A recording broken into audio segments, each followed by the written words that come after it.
그러면 교과서 886쪽 펴놓고 제 강의랑 같이 들으시면 좋을 것 같아요. 자, 약물 스트레스 테스트는 지난주에 했던 스트레스 엑서사이즈 테스트하고 같은 맥락이지만 우리가 모든 그 환자를 트레드밀에 올려놓고 운동을 시킬 수가 없는 경우들도 있잖아요.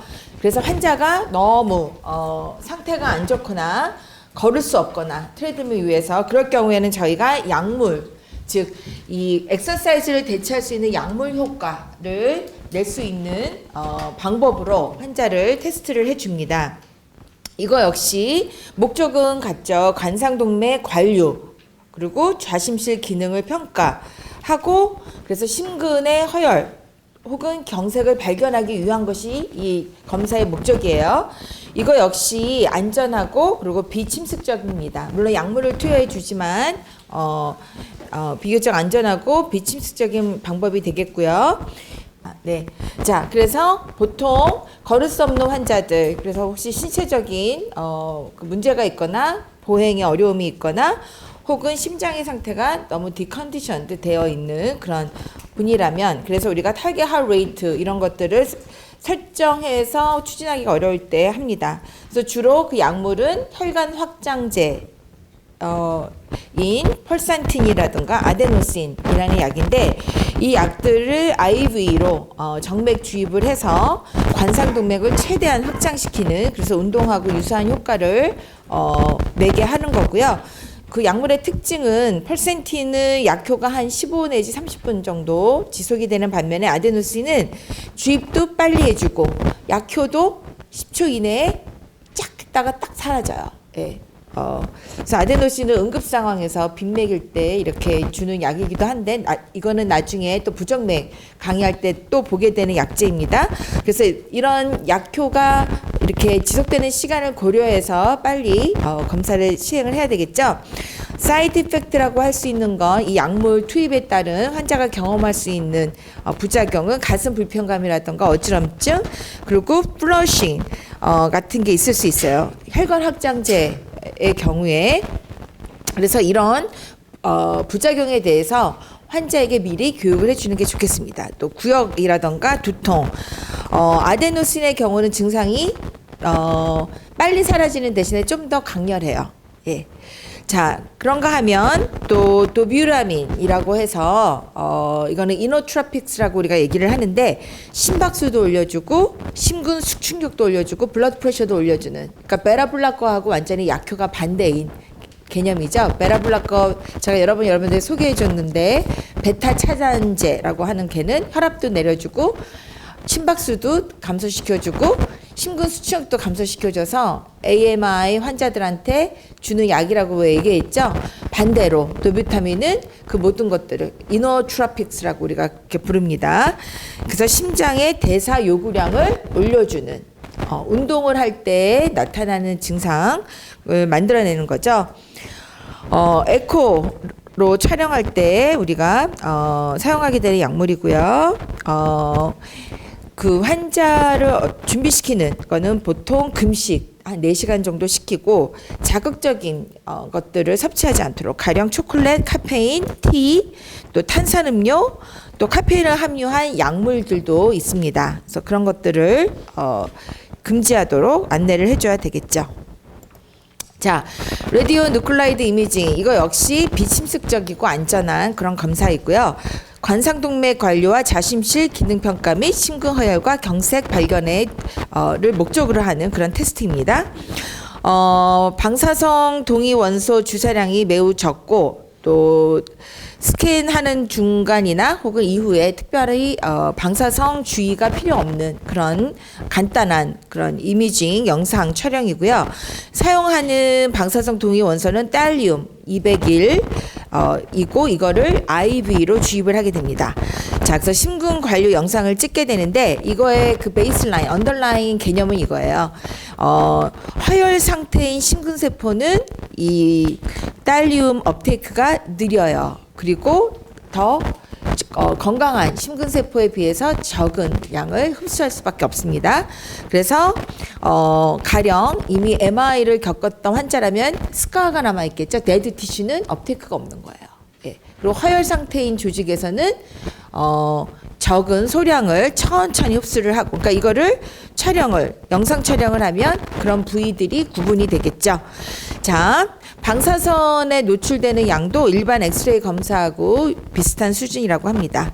그래서 이 검사를 받기 전에 환자에게 준비시킬 사항은 혈압이나 심박수에 영향하는 약물은 검사 24 내지 36시간 전에 중단하라고 그렇게 안내를 해줄 필요가 있고, 또 그 외에 심실기능과 우리 월 모션을 검사하는 여러 가지 또 테스트들이 있는데, 어르나라든가 무가 뭐 이런 또 영상 촬영들도 어베일러블 합니다. 또 CT도 찍을 수 있고요, PET도 찍을 수 있고요, MRA라는 것도 있습니다. 네. 근데 여러분들 주로 우리가 임상에서 많이 하는 검사를 제가 주로 강의에서 길게 자세히 설명을 하는 거예요. 근데 그거 외에도 이런 여러 가지 환자 상태에 따라서 다양한 검사 방법들이 있다는 거. 이제 침습적인 시술에 대한 이야기를 하겠습니다. 일단 코로너리 안지오그래피는 검사 방법인데요. 그 협심증이 있는 환자들, 그리고 관상동맥 내에 스텐트를 거치한다 그러죠. 거기 집어넣어서 두고 나온다는 뜻이에요. 거기에 이거 은행에 가니까 이런 용어 쓰더라고요. 거치한다. 그러니까 맡겨놓는 거, 예금, 정기예금 같은 것도 거치해둔다. 뭐 이런 표현을 쓰더라고요. 그래서 스텐트를 거치하는 중재시술 시행이나 혹은 수술이 필요한지를 결정하기 위해서 하는 진단적 검사예요.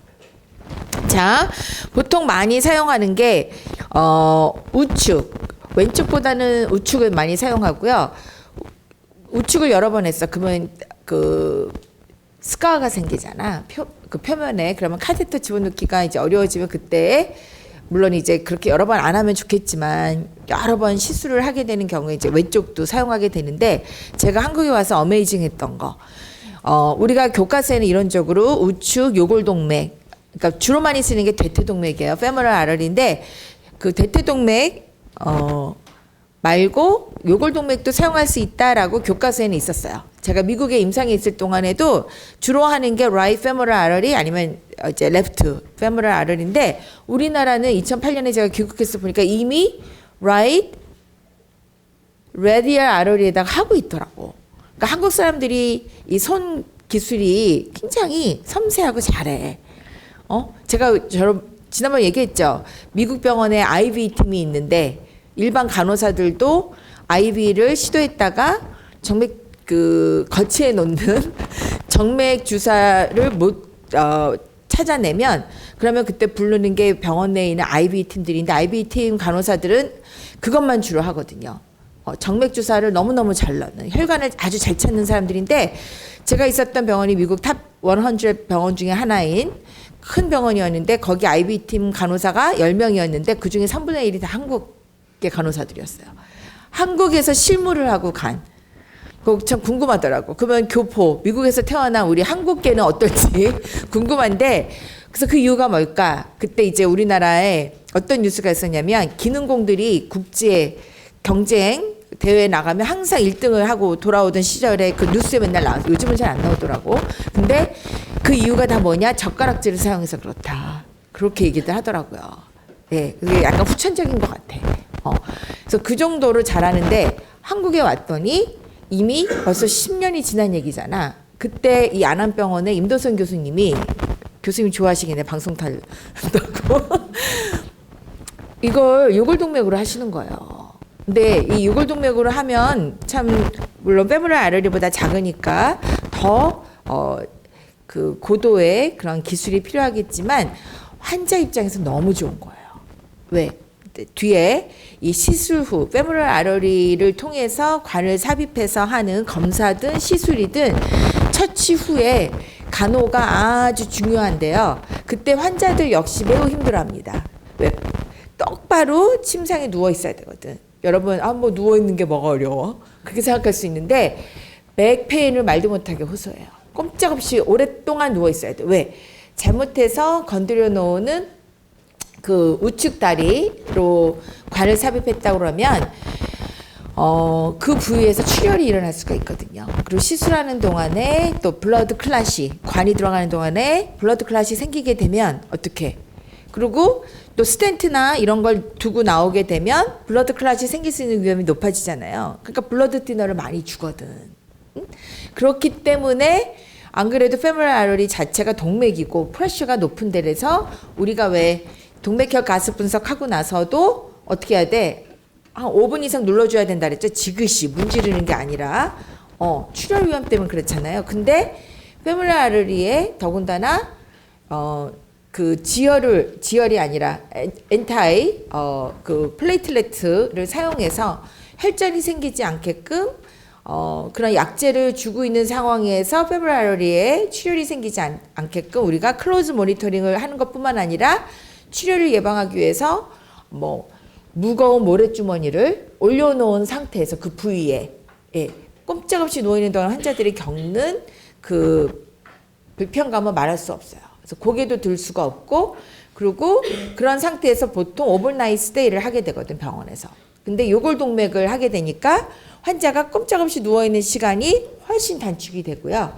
그리고 그날로 퇴원하는 오전에 하면 뭐 저녁에는 퇴원할 수 있는 그런 아웃페이션트에서 시행할 수 있게 되는 아주 혁신적인 그런 효과가 있는 거죠. 아웃컴이.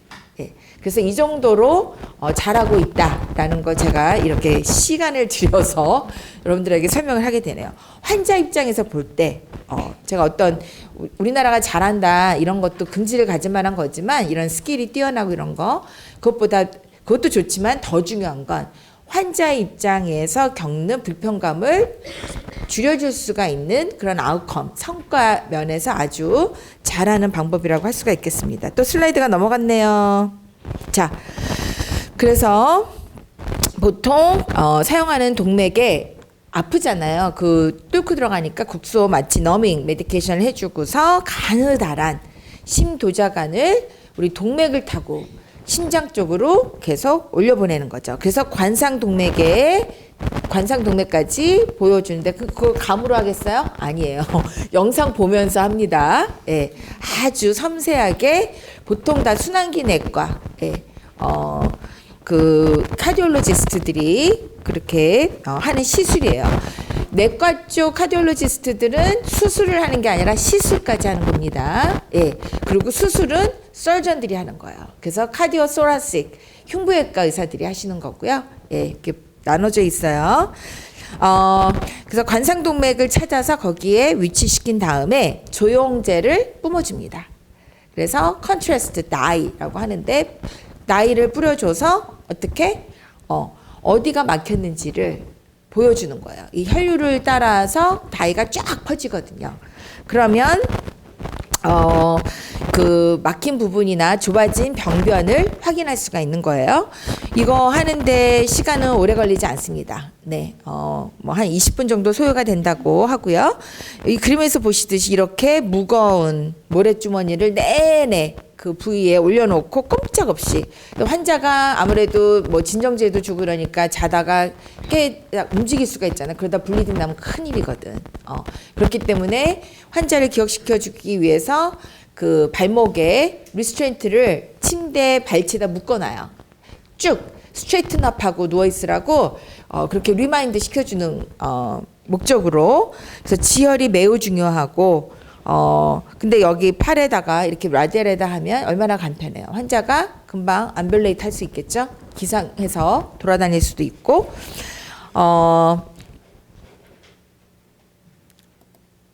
자, 카디악 캐서리제이션 그 보통 이 시술룸이 따로 있습니다. 거기에서 이 관을 삽입하면서 또 할 수 있는 게 뭐 나이를 뿌려서 막힌 부분을 찾아내는 것도 하나의 그 검사의 목적이지만 또 카디악 챔버 그러니까 뭐 우심방 뭐 좌심방 우심실 좌심실 각 챔버의 프레셔를 측정할 수 있는 방법이기도 하고요.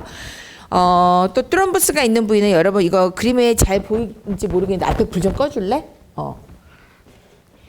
요 부위를 보시면 이렇게 다음 슬라이드에 좀 더 나올 것 같습니다. 여기 블락킹이 있는 LAD 쪽에 블락킹이 있다고 표시는 해주셨는데 잘 여러분 눈에는 잘 안 나올 것 같아요. 여기 이렇게 좁아져 있는 거 보이세요? 다음 슬라이드에 또 나오니까 그때 얘기하도록 하죠. 그래서 다이가 쫙 뿌려주면 진하게 쫙 퍼져야 되는데 막혀있는 부위는 굉장히 헤이지하게 그렇게 뿌옇게 나타났거나 아예 막힌 부위는 끊어져 있는 형태로 나타납니다. 네, 이거 할 때 아까도 얘기했지만 의사가 감으로 하는 거 아니에요. 명의는 뭐 다 눈 감고도 그 절대 아니고요. 위험한 왜 심장 가까이에 관을 집어넣거든. 그렇기 때문에 그 심전도도 하고 있고 헤모다이나믹 모니터링을 해줍니다. 그래서 이런 여러 가지 그리고 이미지 영상을 띄워놓고 하기 때문에 그거에 의해서 가이디드 한 그 안내를 받아가면서 이런 관을 삽입하고 시술을 진행하는 거죠. 그래서 응급 상황이 언제든지 터질 수 있기 때문에 이 시술룸에 캐스랩에 가보면 항상 응급 장비들이 옆에 다 언제라도 사용 가능하게 준비가 되어 있어야 되고요. 자, 아까 조영제를 쓴다 그랬죠? 여러분들이 반드시 간호사로서 확인해 줘야 되는 건 뭐냐면 검사 전에 환자가 씨푸드나 이런 거에 알러지가 있는지 아이오다인 이런 거에 알러지가 있는지를 반드시 확인을 해줘야 돼요. 그래서 과거에는 알러지가 있으면 어떡하지 했는데 어느 순간부터 알러지가 있어도 할 수 있게 됐어. 그 알러지로 인한 그 과민 반응을 줄여줄 수 있는 또 약제들이 또 개발이 되고요. 이렇게 점점 의술이나 의학은 발전을 해갑니다. 그리고 다이를 쓸 경우에는 어떻게 먼저 환자 보통 시술룸에 들어갈 때 IV 라인 갖고 정맥 플루이드가 계속 들어가는 상황에서 들어갑니다만 그 시술 끝나고 나면 다이가 몸 밖으로 빨리 배출될 수 있게 IV 플루이드 금기 사항이 아닌 이상 그리고 또 이제 그 입으로 섭취할 수 있게 되면 플루이드 인테이크를 많이 격려를 해줘요. 자, 나이가 들어가기 전에 우리가 또 블러드 테스트도 해줍니다.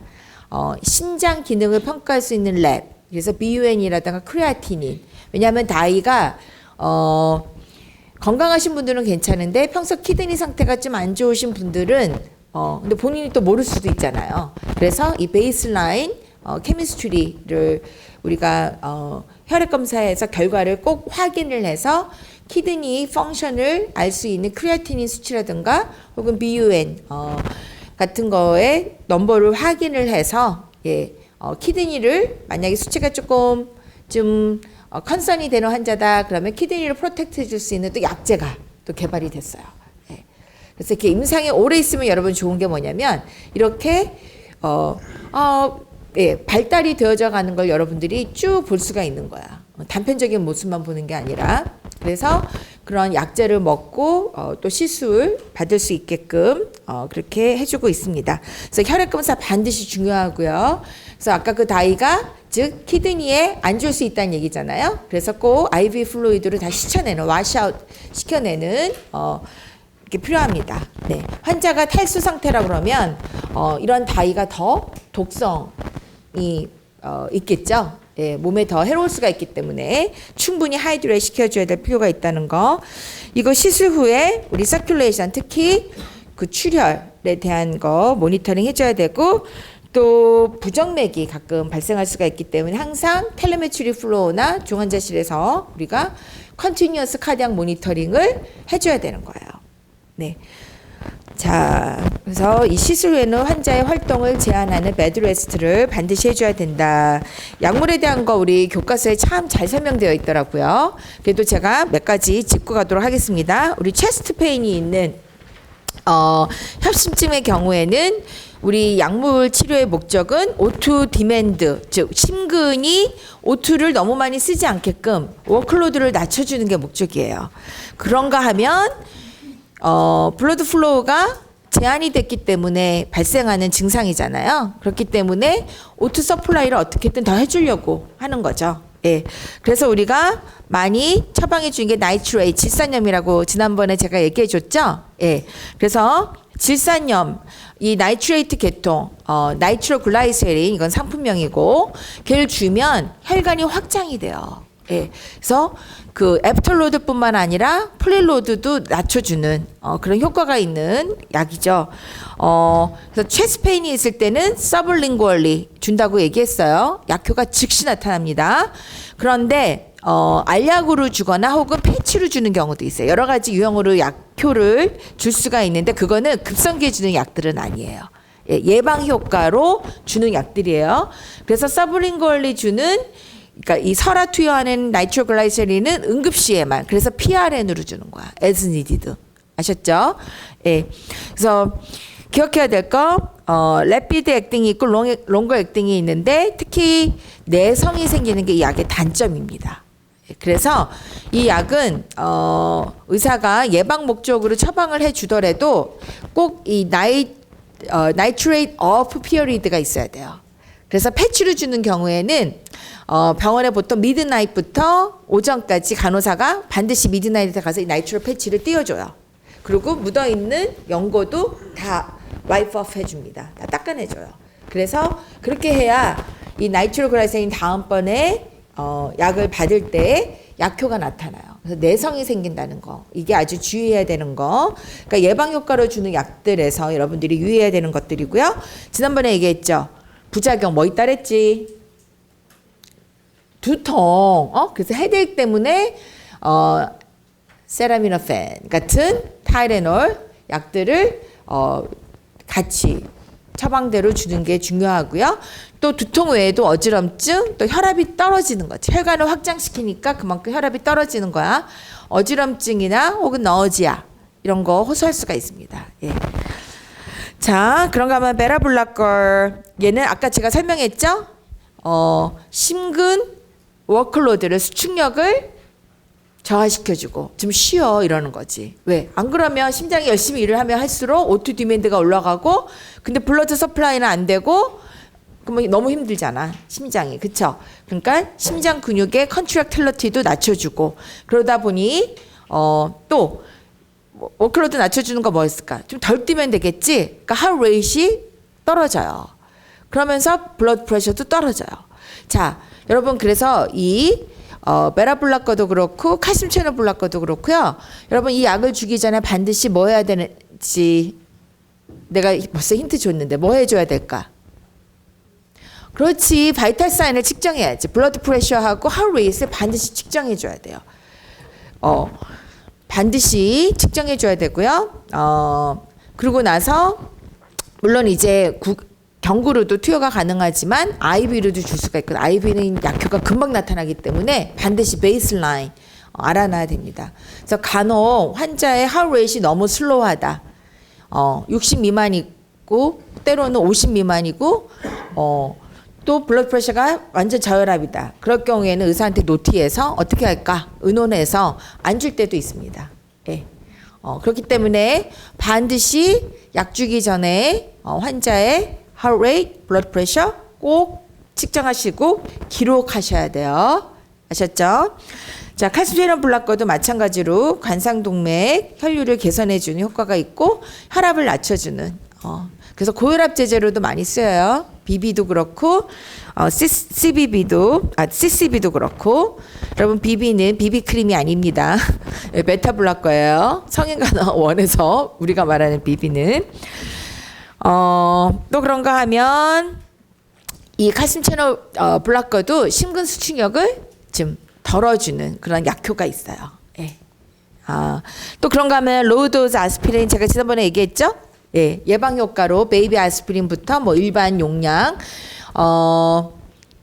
베이비 아스피린은 81mg 그리고 일반 용량은 325mg 뭐 이거는 상식이에요. 그리고 모든 환자로 하여금 체스트페인 인동안 뭐하라 그랬어? 일단은 액티비티를 다 중단하고 레스트하라고. 레스트하는 이유가 그러면 어떤 학생은 또 저한테 요즘 여러분들이 저한테 질문 많이 해서 참 좋은 것 같아. 수업 끝나면 저를 만나러 오는 학생들이 많아서 좀 좋아요. 그러니까 여러분들이 크리티컬 띵킹을 많이 하더라고. 응? 자, 그러면 이거 언스테이블 엔자이나인데 언스테이블 엔자이나는 안정하는 거하고 상관이 없는데 굳이 안정을 시켜줄 필요가 있나요? 또 이렇게 질문할 학생이 있을 것 같아. 그래서 내가 미리 답을 해주는데 왜 쉬어야 될까? 안정형 협심증은 반드시 쉬면 그걸로도 체스트페인이 고웨이 할 수가 있어요. 근데 불안정형 협심증은 운동하고 안정하고 아무 때나 오기 때문에 상관없다 그랬잖아. 그래도 안정을 해줘야 돼. 그 이유는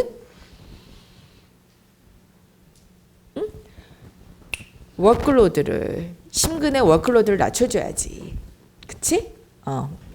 자, 그런가 하면 어쿠트 코로너리 신드롬에서 또 많이 사용하는 약 얘기는 뒤에서도 계속 나오니까 어떤 약들인지 이름만 보고 갑시다.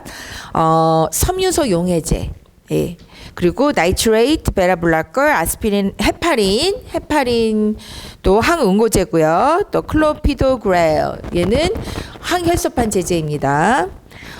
또 IV를 주는 엔타이 플레이틀렛 드러그들도 많습니다. 그러니까 아스피린은 경구로 주로 주는데 더 얼전트한 상황에서는 엔타이 플레이틀렛을 아스피린만으로 충분하지가 않기 때문에 IV로도 주고요. 이런 거는 블리딩 텐던시를 굉장히 높여주기 때문에 클로즈한 그런 모니터링이 요구가 됩니다.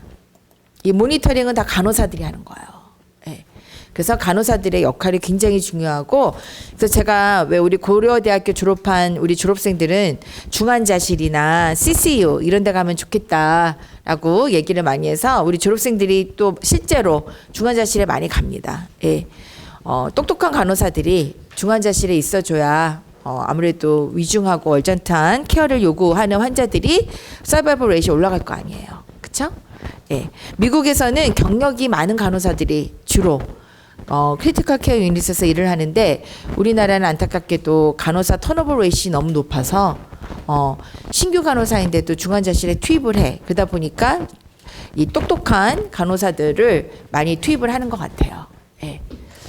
자, 이제 어큐트 MI에 사용되는 약제는 아스피린 이미 얘기했고요. 그래서 가끔 환자들 중에 스마트한 분들은 병원에 체스트 페인 이러면서 병원에 올 때 아스피린 먹고 오는 경우들이 있어요. 네. 그리고 미국에서는 이미 이 서바이벌 레이트 높여야 되니까 왜 heart disease가 넘버 원 leading cause of mortality라고 얘기했죠. 그러다 보니 공익 광고를 참 미국은 잘해요. 네. 그래서 아빠 뭐 이런 공익 광고도 있어. 가슴 훈훈한 아빠하고 아들하고 같이 집에서 막 농구를 해. 예. 미국 아빠들 굉장히 가정적이죠. 막 아들하고 키 크게 하기 위해서 같이 막 농구를 해. 그러다가 아빠 갑자기 이러고 이제 쓰러져. 그러니까 아들이 얼른 미국은 9/11이에요. 우리나라는 129지만 제가 처음 미국 가갖고 간호사로 일할 때 9/11을 불러서 오세요. 퇴원 교육할 때 다음에 체스트페인 있으면 이렇게 얘기를 해줘야 되는데 119를 부르세요. 생각이 안 나는 거야. 근데 봐, 요즘 글로벌 시대잖아. 숫자들도 굉장히 비슷하잖아요. 119, 911. 미국에서 유치원도 안 나오니까 이런 기본적인 상식 정보도 환자 교육할 때 어렵더라고. 그래서 이런 건 문화죠. 그러나 기본적인 건 다 같더라. 그래서 그렇게 커머셜에 그렇게 나오는데 아들이 9/11 막 부르면서 아스피린 갖다 주는 거 아빠한테.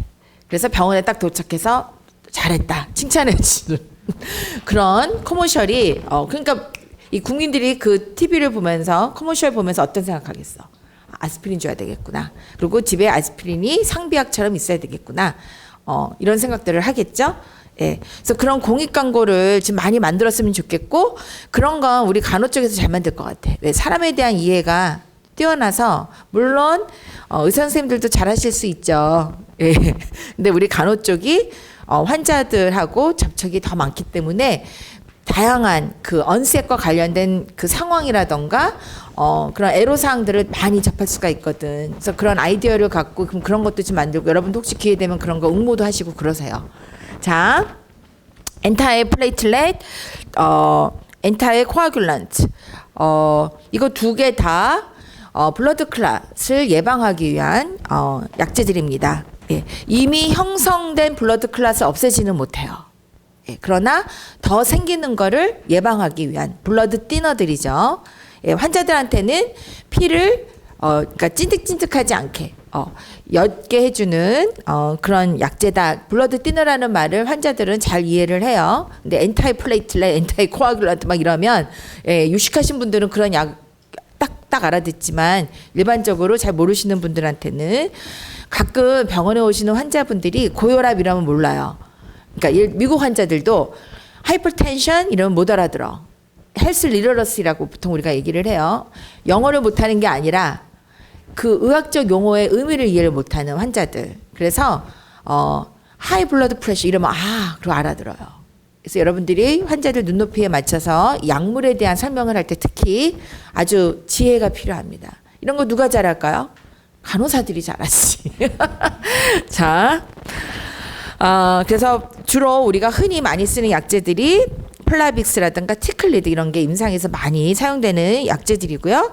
안티코아귤런트로 병원 내에 입원했을 때 많이 주는 게 헤파린, 그리고 이제 로우 몰레큘러 웨이트 헤파린 이런 약제들도 많이 어벨러블 합니다. 자, 어큐트 MI에서 또 빼놓을 수 없는 중요한 약, 체스트페인이 있을 때 뭐 준다고? 몰핀. 예, 요즘 마약과의 전쟁, 뭐 이런 요즘 매일 뉴스가 시끄럽죠. 예, 우리나라가 언제 이렇게 됐는지 너무 안타까운데, 제가 얘기했잖아요. 코케인 인듀스드 MI. 이제 우리나라에서도 이제 보게 될 것 같아. 예, 제가 미국에서 그거 보고, 미국 어떡하냐 이런 생각을 했는데 젊은 애들이 코케인 하다가 MI 돼갖고 병원에 와서 그런 아이들은, 교육을 해줘도요, 라이프스타일 모디피케이션 교육을 해줘도 이 다른 리헵이 필요해. 약물 중독이기 때문에, 예, 그러니까 순수한 그 칼디악 리헵이 아니라 왜 정신과에서 하는 리헵이 필요한 거고요. 보통 일반적으로 그 관상동맥 질환 때문에 발생된 어큐트 MI로 오신 분들은 라이프스타일 에듀케이션을 그 모디피케이션에 대한 교육을 해주면 어떻게든 따라오시려고 해요. 근데 이 약물 이런 드러그에 의존해서 가는 비해별을 갖고 있는 사람들은 그런 게 잘 안 되죠. 그렇죠? 우리가 스트레스를 받을 때 코핑을 건강하게 하는 게 여러분 그래서 아주 중요해요. 근데 코핑을 하고 싶지가 않으니까 약물에 의존하게 되는 것. 그런 약물이 아니라 드러그에. 여러분 메디케이션하고 드러그 구분하세요. 미국에 처음 딱 갔더니 드러그래. 드러그가 마약을 의미하는 뜻이더라고. 예. 그래서 일반적으로 우리가 드러그 약물로 쓸 때도 있지만 그 일반인들에게 너 드러그 해? 이런 거. 그 얘기에 너 마약해? 이런 뜻이더라고요. 그래서 여러분 그 영어를 쓸 때에도 그 문화를 이해해야 여러분들이 실수하지 않겠죠. 자, 그래서 나이트로글라이세린도 혈관 확장제로 생각할 수 있고 BB 제가 충분히 얘기했다고 생각합니다. 그 다음에 섬유소 용해제도 얘는 뭐예요? 피브리놀라이틱스는 바로 이미 만들어진 블러드 클럿을 어떻게? 디졸브 시켜주는 역할을 해요. 예. 그런데 좀 위험이 합병증이 좀 여러 가지가 있습니다. 그래서 많이 주의해야 되는 약제예요. 예. 그 엔타이 플레이틀레트나 헤파린 같은 엔타이 코아귤런트들도 우리가 더 이상의 블러드 클럿이 생기는 걸 예방하기 위한 목적이라고 그랬죠. 그러다 보니까 블러드 티너의 역할을 하는 동안에 어떻게 돼? 블러드 클럿이 더 생기지 않는 장점은 있지만 부작용은 뭐가 있을까? 피가 나는데 조금 더 우리 의학용어로 쓰면 출혈, 블리딩이 생기는 거잖아. 그런데 이미 생겨 있는 이 클럿을 디졸브 시켜버릴 정도면 굉장히 이 블리딩의 위험이 아주 높아지거든요. 예, 그래서 그거에 따른 부작용도 여러분들이 어웨어하고 있어야 됩니다. 또 칼슘 채널 블락커도 어큐트 MI 때 쓸 수 있는 약이고요. 또 부정맥이 합병증으로 생길 수가 있어요. 예, 어느 부위가 임팩트 됐냐에 따라서 그 정상적인 임펄스의 트래블링 콜스가 있을 거 아니야. 근데 그 부분이 차단이 되거나 이렇게 되면 혹은 그 머슬이 굉장히 민감해서 이리터블할 수가 있거든. 그러면 이제 부정맥이 발생이 되는 겁니다. 자, 그래서 그때 항부정맥 약제를 우리가 처방해 줘야 될 필요가 있고요. 그 다음에 안지오텐신 컨버팅 엔자임 인히비터 이런 약도 고려해 볼 수가 있고 또 리피드 그 지질 강화제 이런 것도 처방이 돼야 되겠죠. 자, 그래서 immediate treatment goal 치료 목적은 다시 얘기합니다만 O2 디맨드를 낮춰주고 O2 서플라이를 도모해주는 게 치료 목적이고 그 다음 체스트 페인 릴리브 시켜주는 거 매우 중요한 urgent priority예요. 예, 환자가 지금 굉장히 고통스러워하고 있을 때 동시에 우리가 페인 컨트롤, 몰핀 주면서 제가 얘기했죠. 어떤 걸 먼저 해줘야 돼요? 라는 질문은 어큐트 MI 때 지혜로운 질문이 절대 아니에요. 동시에 해줘야 됩니다. 몰핀도 주고 O2도 주고 그러면서 모니터 들어가야 돼요. 그래서 EKG 부착해줘야 되고 예, 그래서 그런 처치들이 동시다발적으로 그래서 이렇게 막 체스트페인을 갖고 들어온 환자가 있는데 간호사 혼자서 다 하지 않아요. 여러 명이 같이 가줘서 그러니까 팀플레이가 우리 널싱에서 매우 중요해요, 여러분. 예. 그래서 같이 왜 목적은 이 환자를 살려내는 거, 그렇죠? 이 환자를 위한 아웃컴을 맥시마이즈하기 위해서 여러 명이 동시에 달려들어서 환자를 위한 처치들을 시행하게 됩니다. 또 그런가 하면 마이오카디얼 데미지를 줄여줘야 되겠죠. 그러니까 빨리 이스키믹 상태라면 빨리 리버서블하게 가역적인 상황이니까 다시 혈류가 통할 수 있게 해주고 또 이미 인파크트 된 부위라면 그 인파크트 된 부위가 더 확대되지 않게 빨리 처치를 해줘야 되는 거죠. 그렇게 해줌으로써 카디오바스큘러 스테빌리티를 확보하는 거고 또 동시에 얘기했지만 칼디악 워크로드를 좀 낮춰줘서 심장이 너무 무리하지 않게 해줄 필요가 있겠습니다. 네, 안정을 좀 취해야 되잖아. 아플 때 우리 왜 너무 피로하면 쉬게 해주듯이 좀 쉬게 해줄 필요가 있어요. 스탑하라는 게 아니라 워크로드를 줄여준다는 얘기예요. 자, 컴플리케이션 좀 전에도 얘기했지만 디스리드미아 부정맥이 올 수가 있고요. 또 펌프 페일리어, 카디오제닉 샥. 그래서 레프트 벤트리클의 데미지가 컸다. 그럼 얘가 수축 제대로 하겠어요? 그러니까 카디오제닉 샥 같은 합병증이 올 수가 있습니다. 또 그런가 하면 인파크트 익스텐션, 인파크트의 범위가 점점 빨리 처치가 개입이 되지 않으면 인팍션의 부위가 늘어날 수 있고요. 또 그런가 하면 스트럭처럴 디펙트가 올 수가 있습니다. 구조적인 결손까지 문제가 커질 수가 있어요. 그래서 판막 부위가 어떻게 손상이 되거나 늘어나서 리거지테이션에 문제가 생길 수도 있고요. 또 심실에 애뉴리즘 같은 약해진 부위에 이렇게 동맥류 같은 게 생기기도 하고요. 또 페리칼다이티스, 여러분 이게 괴사가 일어나면 인팍션이 일어나면 염증 반응이 시작이 돼요. 그래서 제가 지난번에 얘기했죠. CBC 검사를 하게 되면 WBC가 올라가게 된다고. 자, 괴사 조직이 있게 되면 이 심장을 둘러싸고 있는 뭐죠? 페리칼디움 이쪽에 염증이 생기게 될 수 있어요. 그래서 우리가 청진해 보면 페리카디아 프릭션 럽 이런 게 MI 있고 난 환자에게서 들릴 수가 있고요. 드레슬러 신드롬은 교과서에도 설명이 되어 있는데 괴사된 조직에 대한 자가 반응, 자가 면역 반응 같은 거예요. 예. 그래서 이런 것들이 합병증으로 올 수가 있습니다. 자, 그러면 인팍션이 된 부위가 더 늘어나지 않게 그리고 또 허혈 상태를 빨리 리버서블하게 가역적인 상태로 되돌려 놓기 위해서 우리가 하는 거를 리바스큘라리제이션이라고 부릅니다. 자, 리바스큘라리제이션의 그 개념은 바로 리퍼퓨전이죠. 재관류법이에요.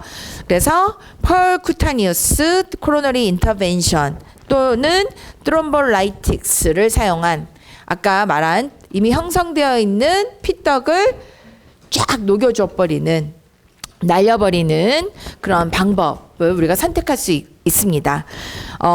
기억해야 될 거 이스키믹한 부위가 적을수록 사망률도 적겠죠. 예.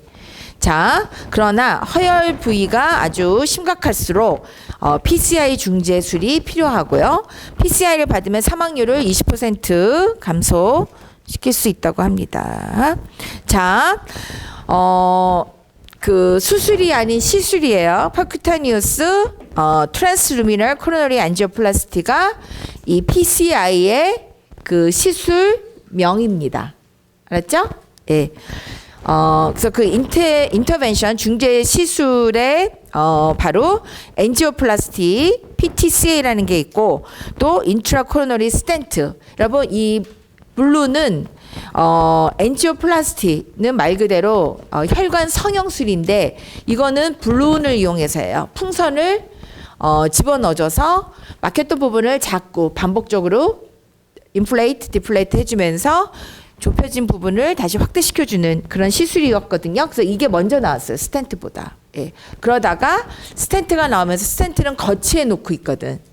그래서 아까 제가 거치라는 말 자꾸 얘기한 거 중요해서 하는 얘기예요. 스텐트는 거기에 두고 나와요. 그리고 이 블루는 집어넣어서 인플레이트 시켜놓은 다음에는 다시 디플레이트 해갖고 빼주는 거거든요. 예. 근데 엔지오플라스티 같은 경우에는 그러고 나서 왜 제가 첫날에 얘기했나? 제 환자 중에 하나가 엔지오플라스티만 있던 시절에 그거 해주고 나왔는데 다시 도로 다쳐버린 거야. 그래갖고 MI가 또 왔어. 병원에 입원해 있는 동안에. 그래서 다시 시술방 가서 했는데 이렇게 재협착의 위험이 좀 높았어요. 엔지오플라스티가 과거에. 근데 이술이 발달하다 보니까 이제 스텐트가 나오면서 아웃컴이 더 좋아진 거야. 그러니까 엔지오플라스티를 하면서 스텐트를 같이 병행을 하게 되는 겁니다. 그래서 이 그림에서 보시면 뒤에 제가 좋은 그림을 여러 개 갖고 왔는데 자, 이게 아터리 관상동맥 아니에요. 여기 노랗게 되어 있는 부분이 리피드 층이죠. 예? 이렇게 지방이 축적되어 있는 거고 뒤에 더 좋은 게 있는데 일단 보고 갑시다. 이 이게 블루가 블루로 표시된 게 블루온이에요. 그래서 이렇게 디플레이트한 상태로 집어넣는 거죠. 그러다가 이렇게 인플레이트 시켜서 리피드 층이 점점 두꺼워져 있는 거를 뒤로 퇴축시키는 거예요. 예. 그리고서 그 안에 스텐트도 같이 이렇게 집어넣어서 디플레이트 시킨 상태에서 집어넣었다가 확 인플레이트 시켜놓고 얘는 두고 이 블루만 싹 빼내는 거죠. 조심스럽게. 자, 그래서 심혈관 조영술 아까 말한 그 안지오그래피를 통해서 70% 이상 좁아졌구나. 뭐 70에서 75% 그렇게 얘기들 하는데 그러면 이제 환자하고 보호자한테 그 검사 결과 설명해 주면서 보여주면서 그래서 이 시술을 해야 됩니다. 시술에 따른 위험은 이런 게 있습니다. 근데 이제 우리가 조금 깨름칙한 게 그런 동의서를 반드시 받아야 돼요. informed consent. informed란 말 뭔지 아시죠? 충분히 설명을 해서 환자가 설명을 들은 다음에 이해한 걸 전제로 동의한 거야. 그래서 절대 환자가 마취 상태나 진통제 먹고 해롱해롱할 때 받으면 안 돼요. 제정신일 때, 클리어할 때, 의식이 명료할 때 설명해주고 동의서 받는 거예요. 근데 이제 가끔 보면 그 컴플리케이션이 나오거든. 가장 험악한 컴플리케이션이 뭐겠어? 사망이야. 근데 많은 시술이나 수술의 그 월스트 그 사이드 이펙트 컴플리케이션은 사망인 거죠. 예, 그런 일은 물론 일어나는 거의 일어나지 않지만 이제 그런 것까지도 각오하고 이 시술을 잘 될 경우에 베네핏이 훨씬 크니까 그래서 하는 거예요. 예, 절대 리스크가 더 큰데 시술을 하지는 않습니다. 예. 환자한테 주는 베네핏이 더 크기 때문에. 근데 그런 동의서에 이건 법적 문서이기 때문에 그래요. 사망도 있을 수 있다는 얘기를 안 해주면 안 되는 거지. 응? 어쩌다 일어난다고는 하지만 그건 반드시 명시가 되어 있어야 되는 거예요. 근데 환자들이 그거 보고 안 할래 이렇게 되면 그래서 환자 보호자한테 설명을 잘 해줄 필요가 있는 거예요. 자, 그리고 이제 수술이 바로 코로너리 아터리 바이패스 그래프팅. 그래서 우리가 개흉 가슴을 열고 하는 오픈할 서저리가 바로 이 얘기입니다. 네, 다음 슬라이드에 오늘따라 왜 이게 이렇게 불안정할까? 자, 그래서 스텐트는 과거에는 이 스텐트를 거치시켜 놓고 나오다 보니까 이 혈전이 또 들러붙는 거야, 이 스텐트에. 근데 점점 의술이 발달해서 이렇게 연구들을 많이 하셔갖고 나온 게 이제 약이 묻어있는, 항암제가 묻어있는 경우에 이렇게 효과가 좋더라. 그래서 이 혈관 내막의 스무스 머슬의 셀 프로리퍼레이션이 방지가 되는 효과가 있고, 그리고 슬로리무스가 탁솔보다 더 효과적이다. 그래서 이런 게 묻어있는 스텐트를 이제 사용하게 됐죠. 더 비싸겠죠, 대신. 예. 그리고 이 그림들 하나하나 보면 이렇게 막혀 있는 부분을 단면으로 잘라서 들여다보니까 처음 집어넣었을 때 이게 플라그가 이렇게 막고 있는, 혈관을 막고 있는 거고요. 요게 지금 집어넣은 요 맨 정가운데는 스텐트이고 이 주변에는 블룬 캐테터가 있는 거예요. 그래서 그걸 옆에 측면으로 이렇게 보면 지금 제가 설명한 거는 앞에서 이렇게 잘라서 본 거고 측면으로 보면 이렇게 집어넣은 상태에서 스텐트를 이게 블론을 확장시키면서 스텐트를 같이 이렇게 해놓고 이제 블론만 제거를 하는 거죠. 그러면 스텐트가 이렇게 인플레이트 되어 있는 상태로 유지가 되는 거거든. 그러니까 블러드 플로우가 이 스텐트 안으로 지나가면서 혈류가 보장이 되는 거지. 그래서 이거는 또 다른 앞에서 본 단면이죠.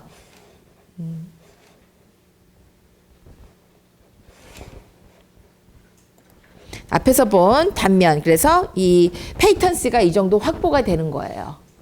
완전히 100% 다 열어놓지는 못하겠죠. 이미 쌓여있는 리피드 층이 있으니까. 그럼에도 불구하고 충분히 혈류가 통과할 수 있는 그 면적을 통로를 확보해 놓는, 그래서 revascularization이라고 우리가 부릅니다.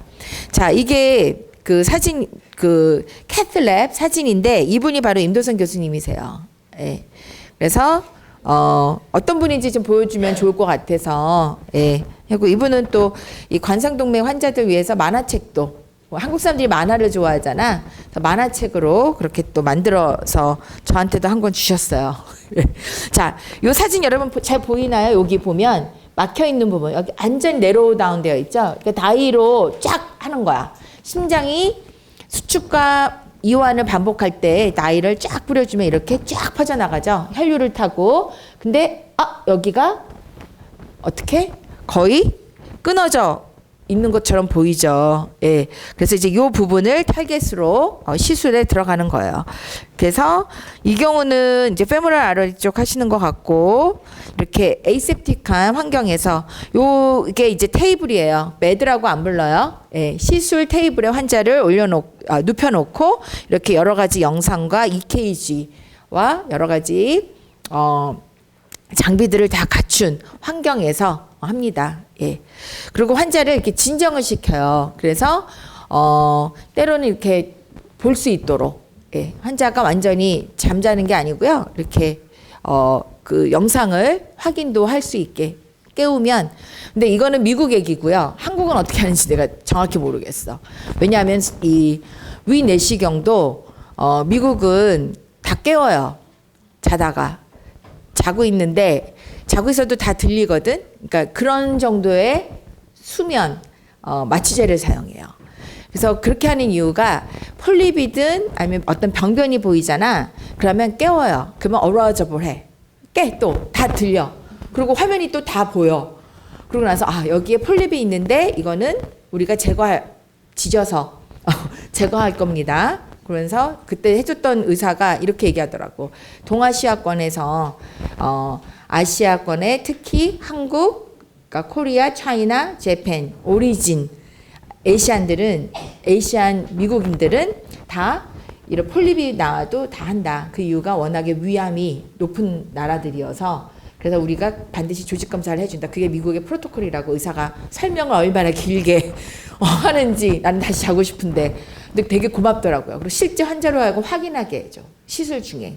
근데 우리나라는 위내시경을 어떻게 하냐면 그 의료비가 싸서 그런가 하는 생각이 들더라고요. 일단 다 재워요. 그리고 일어나 보니까 다 끝났대. 잠깐 졸고 일어난 것 같은데. 그리고 나중에 설명을 듣게 해요. 예. 그래서 이게 시간을 아끼려고 짧은 시간 안에 많은 환자를 봐야 되는 게 우리나라 의료 현실이에요. 그러다 보니까 그렇게 가더라고요. 예. 근데 미국은 그 간호사 한 명당 책임져야 되는 환자의 수도 우리나라보다 훨씬 적죠. 예. 모든 걸 법대로 하거든요. 그러니까 환자에게 가는 질적인 간호가 보장이 되죠. 근데 우리나라는 의료비가 싸다 보니까 그거에 대한 여파가 의사들도 주어진 시간 안에 너무나 많은 환자를 봐야 되고 간호사도 마찬가지고요. 예, 주어진 담당한 환자가 많다 보니까 좋은 교육과 그런 케어를 해주고 싶어도 못할 때가 너무 많은 거죠. 예, 이게 현실이에요. 그래서 이런 게 좀 개선이 돼야 될 필요가 있습니다. 자, 그래서 PTCA 여기도 보시면 이렇게 막혀져 있는 부위예요. 예, 그런 것들이 다이를 통해서 우리가 알 수가 있는 거고요. 이건 또 측면에서 볼 수가 있는 그런 그림들입니다. 자, 스텐트가 실제로 요만한 사이즈예요. 예. 또 왜 우리 모나미 볼펜 심 보면 비슷한 구조예요. 이렇게 철망같이 생겨 있는 아주 조그만 얘가 그 우리 코로너리 아터리 안에 들어가서 혈류를 확보해 주는데 기여한다. 자, 그러면 우리 간호는 어떻게 해줄까? 폐인 경감 시켜주는 거 아주 중요하다고 얘기했고요. 그리고 그 외에 ischemic signs and symptom을 적절히 관리해 줄 필요가 있겠죠. further myocardial damage를 예방해 줄 필요가 있고 또 respiratory dysfunction도 있을 수가 있어요. 그래서 우리가 모니터링 해주고 적절한 조치를 해줘야 되고 특별히 산소 공급을 확보해주기 위해서 O2 서플라이 해주는 거 잊으시면 안 돼요. 또 환자가 매우 불안할 수가 있습니다. 예, 그래서 환자한테 보통 어큐트 MI로 입원을 하는 환자들한테 엔자이어티 항불안제를 처방해줘요. 예, 그래서 저는 처음에 아니 이 한국적인 정신 상태를 갖고 있어서 어떻게 생각했냐면 미국 환자들한테 다 항불안제를 많이 주더라고요. 입원한 날 정신력으로 이겨야지 왜 항불안제를 주고 그러지? 미국 사람들은 너무 이 정신과 약물을 너무 좋아하는 것 같아. 이런 저 나름의 한국에서 막 와갖고 얼마 안 됐을 때는 그런 생각을 했었어. 근데 그 이유가 여러분 너무 제가 참 무식했던 거예요. 그러니까 이 임상 경력이 많아질수록 환자에 대한 이해가 올라가는 거가 뭐냐면 불안하면 어떻게 돼? 심파테릭 너비 시스템이 업되잖아. 그러면 어떻게 돼? 심장이 쉬고 싶어도 계속 자극을 받잖아. 그러니까 환자를 쉬게 해주는 거야. 그런 원리도 있는 거예요. 겁나니까 불안제 주나 보다.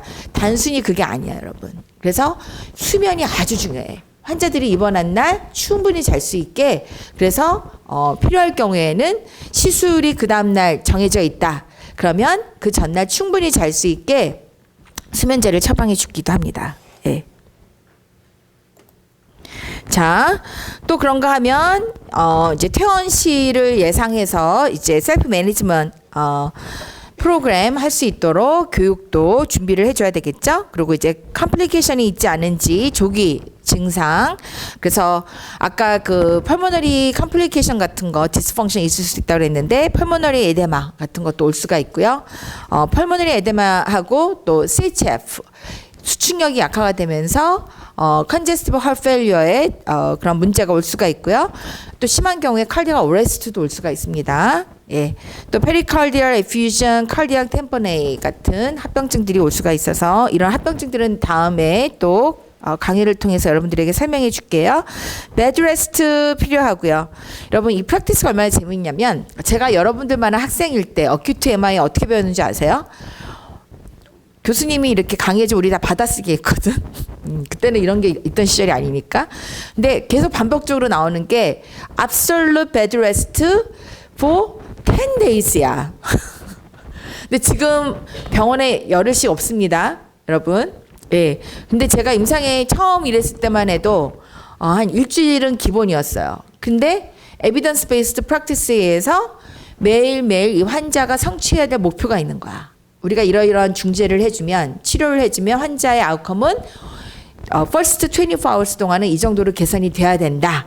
그럼 개선이 되지 않았을 때에는 뭐가 미흡했는지. 그 여러분 그 널싱 프로세스가 굉장히 중요한 거야.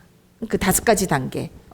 그러면 다시 환자를 어세스하고 리이발리에이트 해갖고 뭘 더 해줘야 되는지, 왜 이 부분이 개선이 안 되는지, 혹은 이런 것들을 계속해서 환자가 우리가 목표로 하는 그 아웃컴에 다다를 수 있게 적극적으로 도와줍니다. 그래서 보통 5일 만에 다 퇴원을 하는 것 같아요. 처음에 너무 놀랐어. 저 처음에는 뭐 열흘, 2주 있는 분들도 많았거든요. 근데 점점 재원 기간이 단축이 되는 거야. 그러면서 부각이 되는 게 뭘까요? 응? 환자 자가 관리, 그것도 물론 중요해졌지만, 예, 그 트랜지션이 아주 중요한 거지. 재원 기간이 줄어드니까 이 환자가 어쨌든 병원에 있을 때는 의료진이 많은 걸 다 관리해 주지만 퇴원 기간이 당겨지면서 집에 빨리 가야 되니까 어떻게 돼야 돼요? 그 트랜지션이 매우 중요해지죠.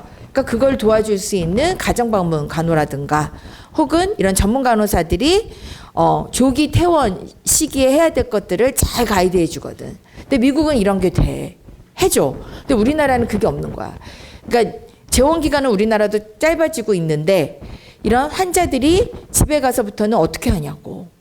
이 기간을 잘 극복해 줘야, 잘 견뎌내야 아웃컴이 병원에서 이런 시술을 잘 해주고 나면 잘 관리해서 아웃컴을 잘 유지해 가야 되잖아요. 회복을 잘 해가야 되는데 이걸 잘할 수 있게 해줄 수 있는 서비스가 우리나라에는 매우 부족합니다.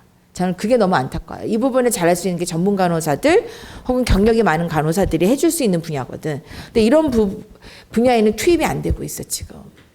그거는 의사들이 해줄 수 있는 분야가 아니에요. 의사들은 이런 걸 위해서 트레인된 사람들이 아니야. 더 어렵고 난이도가 있는 것들을 위해서 훈련된, 그렇게 공부한 사람들인데 이 부분은 정말 환자에 대한 이해, 병에 대한 전문성을 갖고 이해해주고 가이드해줄 수 있는 간호사들이 잘할 수 있는 분야거든요.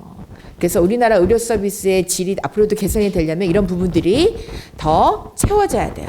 근데 우리나라 국민들이 아직 그런 걸 경험을 안 해봐서 모르는 거야.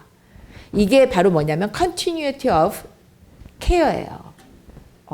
간호의 지속성 혹은 연계성이라고 해야 될까? 그러니까 병원에 있을 때 인페이션트 케어와 퇴원 이후에 그 트랜지션, 즉 그 병원 밖에서 이루어져야 되는 케어의 연속성이 특히 심장 질환에서는 매우 중요합니다. 예. 자,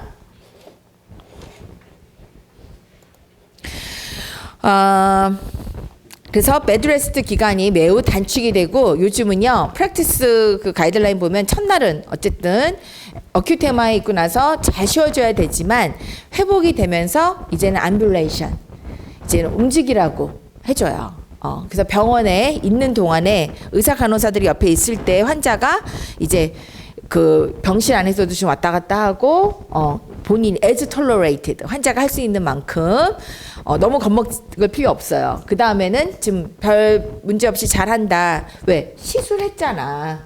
그럼 이제 문제는 해결이 됐거든. 그러니까 이제는 복도로 한번 나가서 걸어보시라. 이렇게 해서 조기 암뷸레이션, early ambulation을 많이 격려해 줍니다. 예. 그래야 집에 가서도 할 수가 있잖아. 그래서 누워만 있게 하는 거 아니에요. 아까 중지하기 전에는 허열 상태이기 때문에 혹은 인파크트 상태이기 때문에 그럼 우리가 목적을 갖고 O2 디맨드를 낮춰주고 블러드 서플라이를 개선시켜주는 걸 우리가 염두에 뒀기 때문에 레스트를 시켜야 되지만 시술을 하거나 수술을 한 다음에는 문제가 해결이 됐기 때문에 점차적으로 회복을 시켜줘야 되는 거야. 알았죠? 자, 그리고 이 환자가 갖고 있는 리스크 팩터들, 이거는 퇴원 교육에도 반드시 반영이 돼야 되겠죠. 그래서 흡연을 하시던 분이라면 반드시 병원에 입원해 있는 동안에 금연하고 퇴원하실 수 있게 해드려야 되고, 또 약물에 대한 약물도 투여를 해줘야 되지만 약물 교육도 잘 시켜줘야 되는 거야. 그리고 리퀴드 다이어트, 시술 후에 유동식 시기를 한 다음에 이제 점점 환자가 소화할 수 있는 고형식으로 가는데 이제 중요한 거 다이어트리 리스트럭션이 옵니다. 그래서 저지방, 저염 시기, 그리고 고섬유 시기 이런 것들이 병원에서 특히 코로너리 하트 디지즈를 갖고 있는 환자들에게 많이 권장하는 시기가 되겠죠. 자, 코로너리 아터리 바이패스 그래프트 오픈할 서저리 때 그러면 우리가 바이패스를 어떤 혈관으로 해주지? 이 환자 오픈할 서저리에 들어가면요. 정말 제가 2017년도에 우리 학생들 10명 데리고 미국에 제가 일했었던 병원에 가서 오픈할 서저리 하는 거를 실제 그 병원이 그 심장 질환하고 관련돼서 아주 유명한 병원이었거든요. 그러다 보니까 이 학생들, 의대생, 간호대생 혹은 일반인들도 와서 볼 수 있게 왜? 퍼블릭 어웨어니스를 높이기 위해서 그 병원이 그 병원에서 일하시다가 리타이어 하신 분이 돈을 아주 큰 기부금을 내셔갖고 위에서 다 내려볼 수 있게 아래에서 수술이 실시간으로 진행되는데 우리들이 쭉 둘러서서 그리고 거기에 교육 간호사가 있는 거야. 이거의 전문 베테랑 할머니셨어요. 그분이 설명을 너무너무 잘해주시는 거야. 근데 우리가 직접 내려다보기도 하지만 천정에서 다 유리로 되어 있고요. 그 수술방은 완전히 에이셉틱 해야 되잖아. 그리고 동시에 이런 빅 스크린들이 이 우리 방에 쫙 둘러져 있어서 의사와 그다음에 이 어시스트 해주는 피지션 어시스턴트라고 있어. 우리나라에서 PA 쓰는 용어는 정말 이건 부끄러운 거예요. 어디 외국에 나와서 한국에서 지금 만들어내서 쓰고 있는 PA란 말 쓰면 이건 창피한 거야. 미국은 PA라는 직업군이 정말 있습니다. 예, 프로페셔널한 직업군이 있고요. 거기에 나오려면 대학원, 거기에서 지정하는 대학원을 나와야 돼. 근데 우리는 그냥 의사들, 자기네들 도와주는 간호사들을 PA라고 그냥 지칭해서 부르는 거죠. 그거는 공식적인 타이틀이라고 볼 수가 없어요. 전문 간호사라는 법적인 지위가 있는데, 직군에 대한 정리가 지금 우리나라는 필요해. 예. 어쨌든, 그래서 PA하고, 의사하고, 소라식 설전하고 그다음에 전문 간호사하고 또 마취과 의사나 혹은 마취과 전문 간호사 이런 사람들이 팀이 돼 갖고 그 운영을 하거든요. 그러면 우리가 그 빅스크린을 통해서는 실제 하고 있는 부위를 클로즈업해서 보여줘요. 예. 그래서 너무너무 잘 보고 왔어. 그래서 우리 졸업생 하나가 그때 보여줄 때는 애들이 뭘 알겠어. 저는 막 신이 나서 막 옆에서 설명해주고 막 이러는데 학생들은 뭐 이런 신기한 게 있구나. 근데 우리나라 현실에서는 그런 걸 볼 수 있게 되어 있지도 않고 들어가고 싶어도 워낙에 그 의사들이 이거 중한 수술이잖아요. 그러니까 집도의의 신경을 거스르면 안 되잖아. 그러니까 아무래도 수술 참관하는 걸 많이 제한을 시킬 수밖에 없거든요. 그러다 보니까 학생 때도 참관하기가 어려운데 그때 같이 미국에 갔던 우리 학생이 마취과에 있는데 구로병원 걔가 거기 이제 들어가게 된 거야. 이제 경력이 생기면서 그래서 첫날 오픈할 서저리에 자기가 투입이 돼서 마취간호사로 들어가서 하고 나와서 나한테 장문에 메시지를 보냈더라고. 너무너무 그때 생각이 나서 감사했다고. 그리고 미국에서 그때 봤던 게 참 도움이 됐고, 그리고 실제 이제 자기가 이렇게 간호사가 돼서 그런 수술에 투입이 되고 보니까 너무 뿌듯하다. 이런 얘기를 하더라고요. 자, 의사가 심장을 열고 이제 오픈할 서저리 그래프트를 갖고 오기 전에 그 다 준비를 해놓습니다. 그러면 저 다리 쪽에서, 다리 쪽에서 혈관을 갖고 와요. 막 넘어갔구나. 이렇게 다리 쪽에 Great Saphenous Vein을 이 PA가 뜯어옵니다. 그래서 여기다 이렇게 이식을 해줘요. 이건 이제 뒤에 또 더 좋은 그림들이 있으니까 또 보여줄 건데 여러분 여기 잘 보세요. 요거는 자 여기가 레프트 서브클라비안 아터리예요. 자 여기에서 이렇게 쭉 내려오면 여기가 어디로 연결되어 있냐? 자 여기 막혀 있죠. 여기가 지금 레프트 LAD네. 레프트 안테리얼 디센딩 아터리.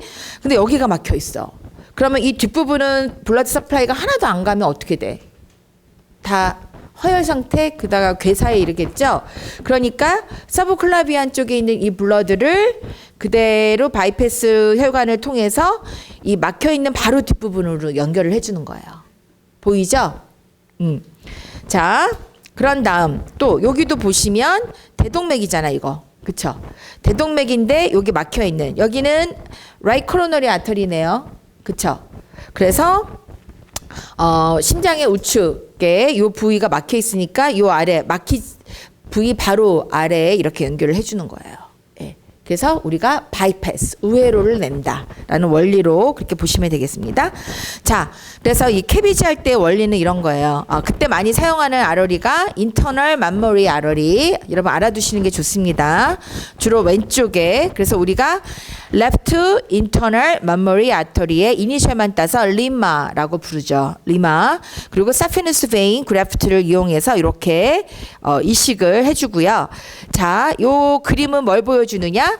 그러면 이 심장 오픈할 서저리 하는 동안에 그래프트를 이식하고 이러는 동안에 그러면 이 심장에 블러드가 계속 채워져 있으면 수술 못 하겠지. 그러니까 어떻게 하겠어?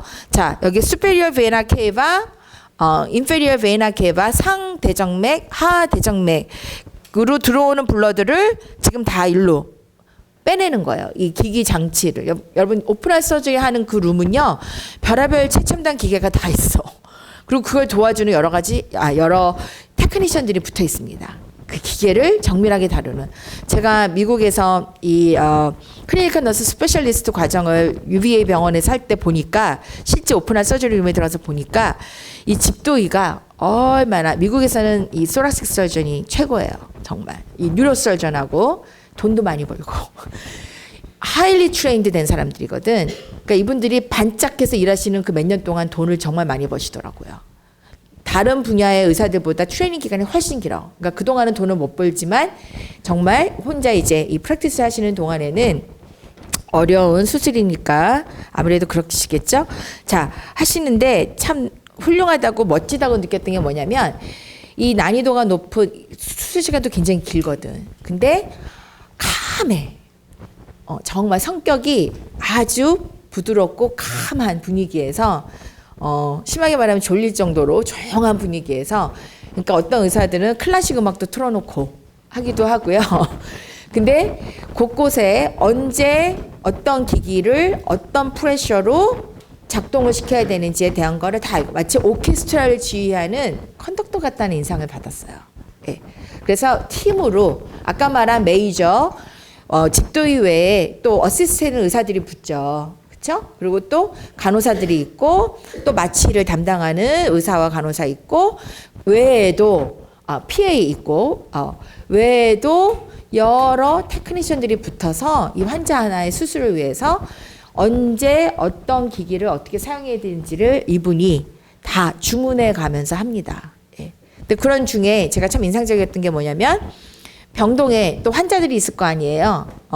또 무슨 문제가 생기거나 이러면 뭐 펠로우나 레지던트들이 내려와서 의논하러 오면 하나 바쁜데 이게 아니고 어떻게 해주라고. 예. 아주 캄하게 모든 일을 그렇게 다 진행하는 거 보고 제가 그때부터 칼디악 설전들에 대해서 정말 존경하는 마음을 가지게 될 정도로 예. 변을 이글수록 고개를 숙인다고 매우 겸손하고 온유하고 그렇더라고요. 예. 그런 분위기에서 이 기기들이 일사불란하게 움직이는데 자, 이 상대정맥, 하대정맥으로 들어오는 피를 바로 이쪽으로 다 빼냅니다.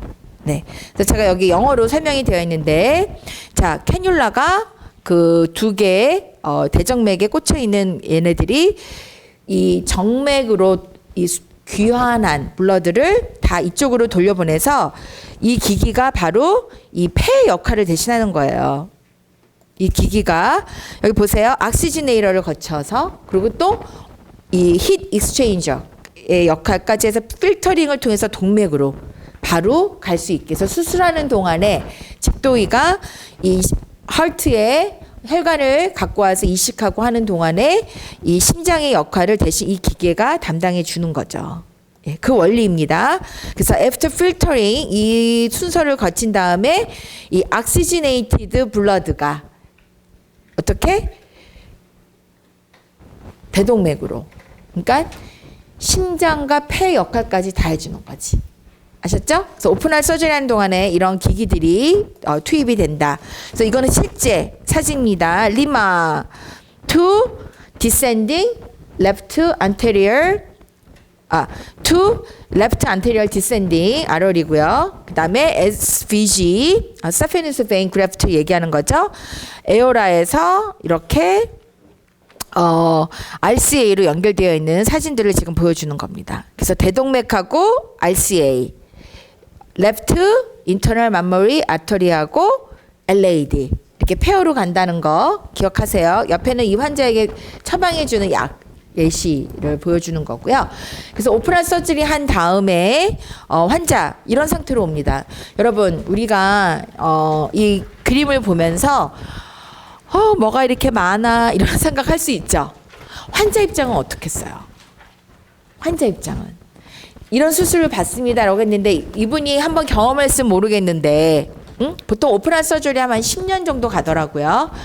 물론 뭐 더 잘 관리를 열심히 하시면 라이프스타일 모디피케이션을 열심히 병행하시면 더 가실 수도 있겠지만 그 어떤 분들은 1년 만에 다시 받는 분들도 있더라고요. 근데 대부분의 분은 이런 거 일생에 한 번 받으면 좋겠죠. 근데 경험이 없기 때문에 여러분들이 설명을 잘 해줘야 되는 거야. 간호사들은 이런 케이스 환자들을 많이 받잖아.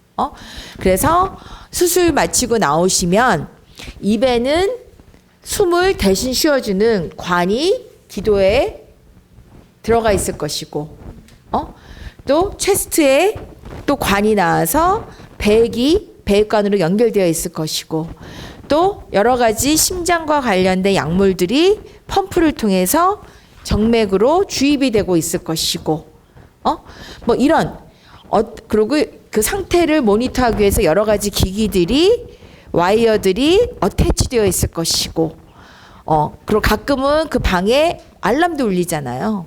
응? 그러니까 이런 상황에 대해서 환자는 몰라. 이 설명을 우리가 해줘야 되는 거야. 안 그러면 환자가 수술 끝나고 나서 이제 수면이란다. 마취해서 깨어났어요. 눈을 딱 떴는데 대부분의 경우 막 그 방에 알람이 막 울리기 시작해. 아, 환자 깨어났구나. 그러고 갑니다. 환자가 깨었는데 숨을 쉬려는데 입에 뭐가 물려 있는 거야. 생각해봐요, 여러분. 기도 안에 물론 이 환자를 살리기 위해서 폐의 역할, 그러니까 산소 공급을 원활하게 해주기 위해서 그렇게 해주는 거지만 환자는 놀래는 거죠. 그래서 계속해서 세데이션 시키고 이래주는 거거든. 그리고 가족들이 이제 면회 시간이 돼서 수술 잘 됐다는 소리 듣고 들어왔는데 병실이 그런 상황이야. 막 기기들이 있고 막 알람이 삐삐삐삐 거리고 여기서는 삐삐삐삐 막 거리고 이러면 보호자는 이런 거였어요. 이러고 화를 내시는 분들도 있어요. 왜? 깨끗이 나을 것만 생각하거든, 환자들이나 이 보호자들은. 그리고 어떤 분들은 아프기 이전의 모습으로 돌아간다고만 생각하고 있는 거야. 근데 수술 직후에 이런 모습은 어떤 분들에게 굉장히 트라우마틱할 수가 있어요. 그래서 우리 간호사들이 환자분한테 가족들을 보여줄 때, 가족분들을 데리고 와서 환자를 보여줄 때 이런 상황에 대해서 물론 수술 전에 이런 걸 얘기를 해줘야 되고, 또 수술 후에도 환자분이 지금 사랑하는 아버지일 수 있고 누군가의 사랑하는 어머니일 수 있어요. 어떤 상태고 수술은 잘 됐고 지금 여러 가지 뭐 이런 기기에 의해서 숨을 쉬고 계셔서 뭐 이런 이야기들을 미리 해줘야 되는 거야. 아셨죠? 그래서 여러분들은 이 그림만 보고 외워야 될 게 많네, 공부해야 될 게 많네 이런 생각을 하는 게 아니라 이 환자한테 지금 여기 기기들은 지금 하나도 없잖아. 어떤 상태라는 것만 우리가 이렇게 보여주는 겁니다. 예.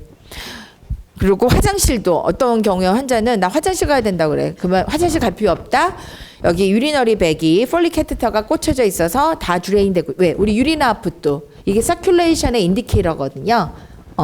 그래서 그런 것도 우리가 다 보고 있고, 또 손가락 끝에는 이렇게 산소 포화도도 우리가 보고 있고요. 그리고 여러분들이 그 순환 상태를 보기 위해서 그 말초 부위, 손이나 그래서 뭐 요골동맥뿐만 아니라 posterior 도잘리스 페디스 하고 posterior tibial 그런 쪽에 이 발등 하고 그 발목 있는 쪽에 동맥도 여러분들이 수시로 서큘레이션 상태를 보기 위해서 산소 포화도뿐만 아니라 여러분들이 계속해서 동맥 강도나 이런 것들을 다 확인할 필요가 있습니다. 여기 또 손목에는 또 라디얼 아터리얼 라인이 박혀 있어요. 그래서 굳이 혈압을 재지 않고도 혈압을 뭐 하는 거야? 혈압을 재지 않고도 혈압 모니터링을 실제로 할 수 있게 다 되어 있습니다. 예. 자, 그래서 이런 상태에 또 이것도 알아두셔야 되는 개념이 되겠습니다. IABP라고 해서 요즘은 많이 안 쓴다고 하는데 중요한 개념이에요. 알아두시면 좋은 게 오픈헤드 서저리 한 다음에 우리가 블룸 펌프라고 얘기를 하는데 대동맥 안에, 그래서 인트라 에어릭입니다. 대동맥 안에 블룸 펌프, 블룬을 삽입해놔요. 그러니까 환자가 정말 별의별 기계에 다 어태치가 되어 있고, 또 블룸 펌프를 주는 동안에 블러드 티너를 매시브하게 줍니다. 그래서 환자가 절대 움직이면 안 돼요. 또. 예. 자, 페모럴 아러리를 통해서 이거 들어가는데요. 여러분, 요거는 뭐냐? 지금 디플레이트 되어 있는 상황이에요. 그래서 이렇게 혈액이 지금 레프트 벤트리클이 많이 손상이 되어 있다. 그러면 수축해서 블러드가 나올 때 애프터로드를 이겨야 된다 그랬죠. 응? 근데 이 디플레이트가 되면 블론이 착 협착이 되면서 심실에서 블러드가 빠져나오기가 좀 용이할 수 있게 해주는 효과가 있고요. 자, 그건 수축기 때고 이거는 이완기 때입니다. 심장에 블러드로 쫙 채워져야 될 때 블러드가 미리 새어나오지 않게 어떻게 이 에오라 안에 블론을 꽉 채워줘서 블러드가 어떻게 심장에 퍼퓨전이 잘 일어날 수 있게 도와주는 그런 기능이에요. 네. 그래서 IABP라는 게 있다는 거 기억하시고 이거는 여러분 한번 참고로 알아두시면 좋겠습니다. 환자가 처음 symptom onset이 있어요. ST elevated MI 중에 가장 심각한 MI죠. 배운 대로 9/11에 이거 미국 그림이네요. 예. 9/11에 전화를 했어. 그래서 응급차가 막 와갖고 달려갑니다. 제가 전에도 얘기했죠. 병원에 오기까지가 문제다 우리나라는. 미국은 병원에 갈 때 다 비켜줘요. 예. 왜 아무나 응급차를 타지 않거든요. 미국 앰뷸런스는. 그리고 이 응급치료사들이 우리나라하고 다르게 하는 역할이 굉장히 많아요. 예. 그 약물도 투여해 줄 수가 있고요. 아까 말한 피브리노라이틱스 있죠. 응급치료사들이 개시합니다. 예, 제가 CCU에 있을 때 인수인계 받을 때 이 응급팀들이 와갖고 인수인계 해줄 때 너무너무 잘해요. 그러니까 환자의 서바이벌 레이트를 올려줘요. 근데 우리나라는 이국종 교수인가? 그분이 할 때 응급치료사들한테 개시할 수 있는 약물도 허가를 해달라고 막 그런 얘기를 하시더라고요. 응? 근데 그거가 안 되고 있어. 근데 실제로 제 가까운 친지분이 MI가 오신 거예요. 그래서 제가 그분이 주치의가 분당 사시는 분이었는데 꼭 삼성병원으로 가셔야 되는데 자기 주치의가 삼성병원에 있다고 꽤 유명한 분이셨는데 어쨌든 모시고 갔어요. 앰뷸런스 불러갖고 왔는데 딱 앰뷸런스 타고 제가 의학했잖아요. 앰뷸런스 안에 아무것도 없는 거야. 그리고 제가 널스잖아요. 더군다나 CCU에서 일하는 널스. 미국에서 한국에 잠깐 다니러 와서 갔는데 미국 앰뷸런스 안에 정말 꽉 차 있거든요. 근데 요즘은 이제 TV에서 나오는 앰뷸런스 안이 좀 다른데 이것도 한 10몇 년 전 얘기긴 해요. 근데 아무것도 안 해주고 있는 거야. 제가 나이트로글라이세린을 투약한 상태에서 모시고 가는 거였거든요. 그러면 혈압을 계속 해줘야 되는 거거든. 미국식은 그렇게 해주는데 아무것도 안 해. 내가 해서 아무것도 안 했나? 뭐 이런 생각이 드는 거야. 그리고 막 이게 앰뷸런스 차들이 하나도 비켜주지도 않고, 그러니까 분당에서 정말 삼성병원까지 가는데 제가 애간장에 타더라고. 그리고 이거 S병원이라고 얘기해야 되는데 이렇게 나왔나? 제가 너무너무 기가 막혔던 거 병원에 딱 도착했는데 미국에서는 환자에 대한 인수인계부터 정확하게 해주거든요. 아무것도 얘기해 주는 게 환자 데려왔다는 거야. 그러더니 보호자한테 가서 등록하고 접수비인가 내고 오래. 제가 그때 딱 느낀 거. 그때 그 병원이 오픈돼서 이제 우리 국제적인 수준의 그런 병원이 생겼다 막 그랬던 걸로 제가 미국에서 기사도 보고 이랬었는데 환자 상태에 대한 인수인계는 전혀 없는 거예요. 그냥 체스트페인으로 왔다. 그러니까 저는 이분한테 몇 시에 나이트로글라이세린을 투여했고 투여하기 전에 어떤 상황이었고 그때 바이탈 사인이 어땠고 나이트로글라이세린 투여한 이후 지금까지 몇 분이 경과했고 지금 환자 상태가 어떻고 이거에 대한 얘기를 해주려고 이 응급치료사가 아무 말도 안 하니까 해주려고 했더니 그때 거기 간호사가 가서 돈 내고 오세요. 딱 그러고 가버리는 거야. 내가 너무 기가 막혀서 그래서 갑질이 아니라 이거는 아니지. 여기 참다 몇 시간이 지났는데도 응급실인데 더구나 체스트페인으로 온 MI 환자인데 그래서 제가 여기 간호사를 해서 정말 간호사한테 참 나이스하고 싶었지만 안 되겠다 싶어갖고 여기 처진너스 불러달라고 그랬어요. 얘기하고 싶다 좋게 했더니 아까 저한테 얘기했던 그 사람이 처진대요 라고 담당 간호사 얘기해 주는 거야. 그래서 제가 우리나라가 아직 이 심장질환과 관련된 경각심이 덜해서 그래서 그럴 수도 있겠다라고 생각은 했지만 정말 이게 납득이 안 되는 거죠. 그러니까 지금은 안 그럴 것 같아요. 근데 그런 시절이 있었어요, 여러분. 아무것도 안 해줘.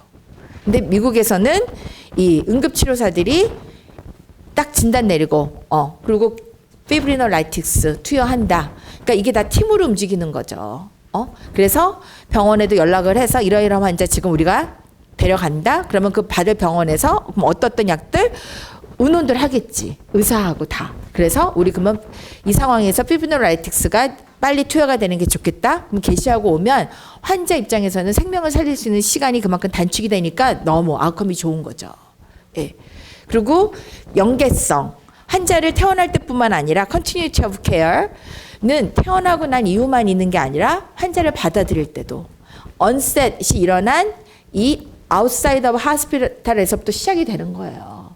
그리고 in hospital 병원 내에 있는 우리는 바로 그런 응급 환자 받아들여서 계속해서 그 continuity of 그 케어가 이루어질 수 있게 해주면 되는 거고요. 자, 토탈 이스케믹 타임은 120분 미만, 즉 2시간 이내에 이 모든 일련의 과정이 환자의 언셋부터 치료를 마친 다음까지 2시간 내에 다 해야 된다. 이런 이야기가 이렇게 플랜을 세우고 있습니다. 네, 그래서 우리가 EMS라고 부르거든요. 그 응급팀을. 그래서 오는 동안에 보세요. 트래블리드 EKG도 찍습니다. 그리고 pre-hospital fibrinolytics if capable 그러면 이렇게 적응증에 해당이 된다고 하면 그 약을 주는 거. 모든 사람한테 다 준다는 얘기가 아니라 적응증이 있어요. 이 약을 받을 수 없는 케이스는 못 주는 거고요. 그래서 병원 문에 들어오면서부터는 여기 보세요. 인터호스피털 트랜스퍼 EMS 불론까지 90분. 페이션이 혼자 이 응급차를 타고 온 게 아니라면, 그쵸? 그럴 경우에는 door to 이 불론 하는 데까지 그 랩에 가는 데까지 90분. 예. 이렇게 병원들이 아주 잘하고 있고요. 자, hospital fibrinolysis door에서 시술하는 데까지 30분. 네. 이렇게 병원에만 도착하면 그 다음부터는 아주 신속하게 대응을 합니다. 네, 그래서 참 다행이에요. 그래서 우리나라는 병원 오기 전에 MI 환자들을 위한 이 체계가 앞으로 좀 더 구비가 좀 될 필요가 있다. 이런 얘기를 꼭 해드리고 싶어요. 자, cardiac rehab. 저는 cardiac rehab이 저 개인한테는 굉장히 eye opening experience였어요. 맨날 CCU에서 환자가 acute MI로 들어와서 생사를 넘나들고 우리 의료진의 이 목적은 keep them alive. 살려내는 거죠. 예? 그런데 제가 이제 전문 간호사 과정 하려고 카디악 리헵을 이제 갔어요. 응급 상황부터 그 리헵까지 이 질환의 연속성을 쭉 경험을 해보기 위해서 제가 전문 간호사 때 그 실습 프랙티컴이 그렇게 짜여졌는데 응급 상황부터 뭐 중재나 아까 말한 수술실까지도 다 봐서 좋았는데 아이 오프닝 경험은 재활센터 가서요. 이 심장재활센터. 왜냐? 맨날 그렇게 환자는 끊임없이 살려내서 또 퇴원시키거나 병동으로 트랜스퍼 시키고 나면 또 그 다음 나가보면 또 MI 환자들이 또 들어와 있고 또 들어와 있고 그러니까 제가 몇 년 일하고 나니까 지치는 거야. 번아웃이 되는 거야. 아, 왜 이렇게 MI 환자들이 많아? 할 정도로 왜 세상은 왜 사람들이 더 건강해지지 않는 거야? 막 이런 생각이 막 들면서 막 회의가 오는데 딱 리헵을 갔더니 그렇게 들어와서는 의사 간호사만 바라보고 정말 생사의 경지를 넘나들던 사람들이 멀쩡하게 정상인처럼 운동하고 회복이 되어 있는 거예요. 어떤 분은 수술 혹은 시술 받기 이전보다 더 건강해져 있는 거야. 그래서 내가 병원에서 맨날 봤던 그 환자의 모습이 다가 아니라 이렇게 회복이 잘 될 수 있는 여지가 있구나라는 걸 보니까 굉장히 저도 막 생동감이 생기고 맨날 중환 환자만 보다가 막 심각해져 있다가 이렇게 세컨 라이프의 찬스가 정말 있는 거구나. 재활이라는 걸 통해서. 그래서 저한테 너무 좋은 경험이었고 그때부터 저의 관심은 예방 그리고 재활이에요.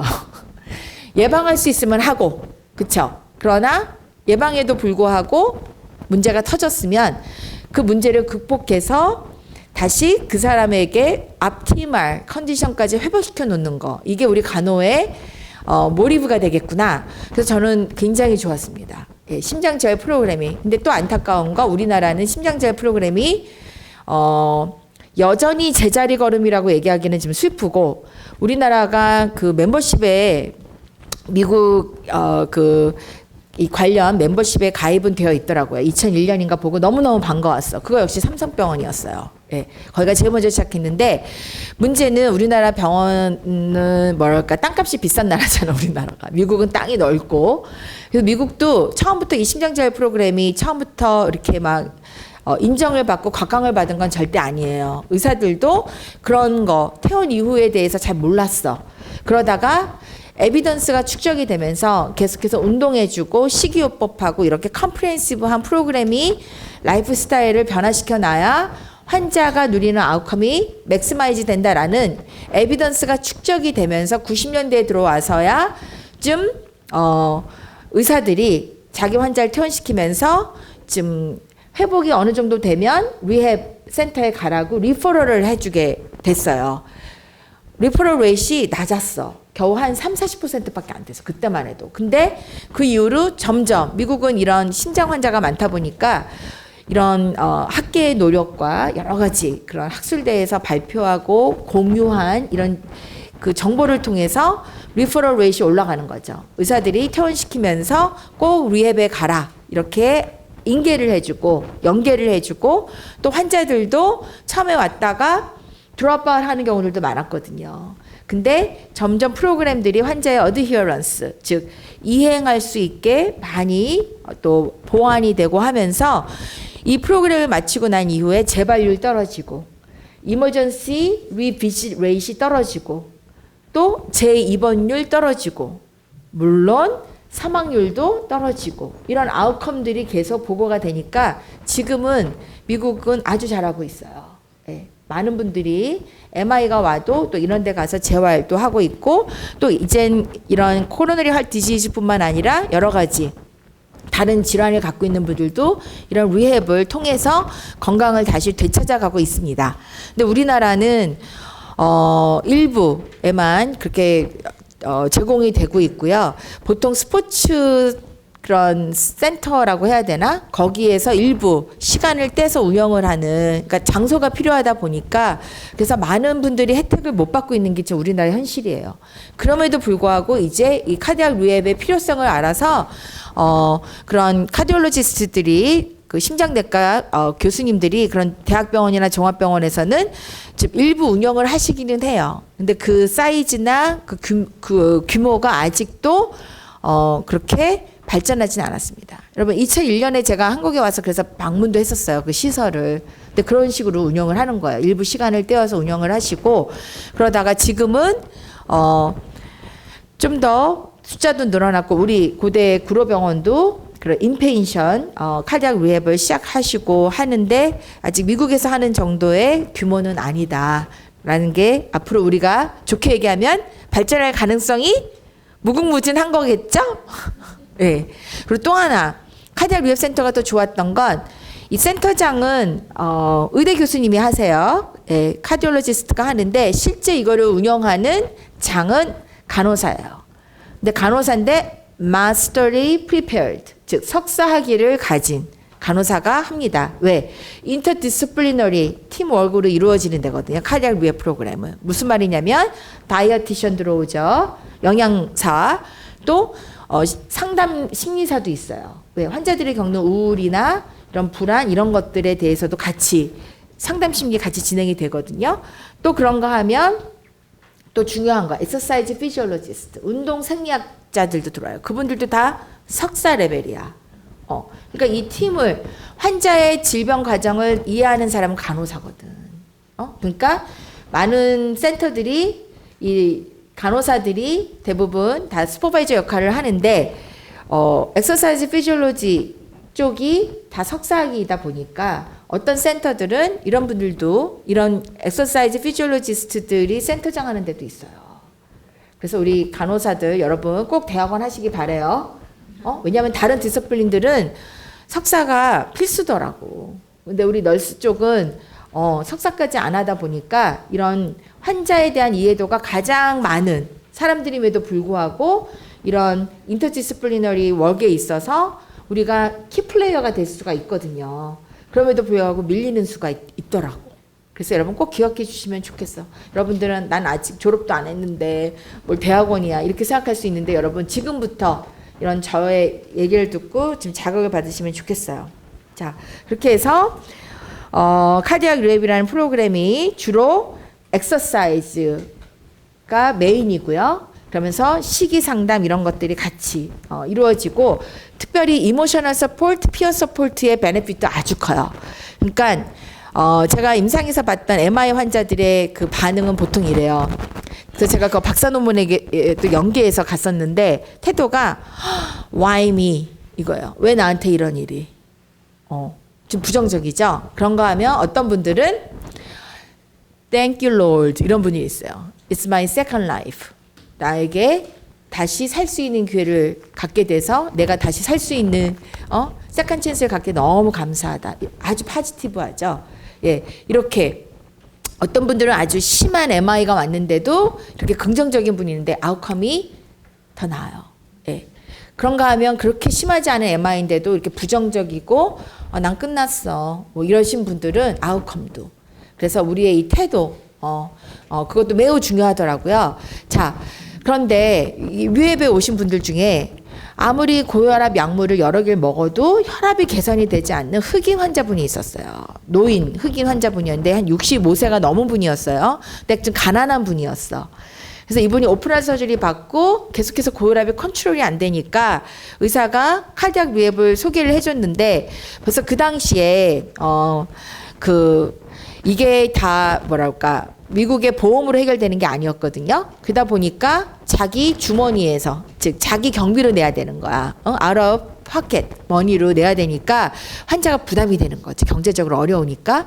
근데 이 흑인 할아버지가 제가 딱 갔었을 때 그 자식들이 아버지 생신으로 아버지가 우울증까지 오는 거야. 오픈할 서저리 받고 나서 우울증 정말 많이 오거든요.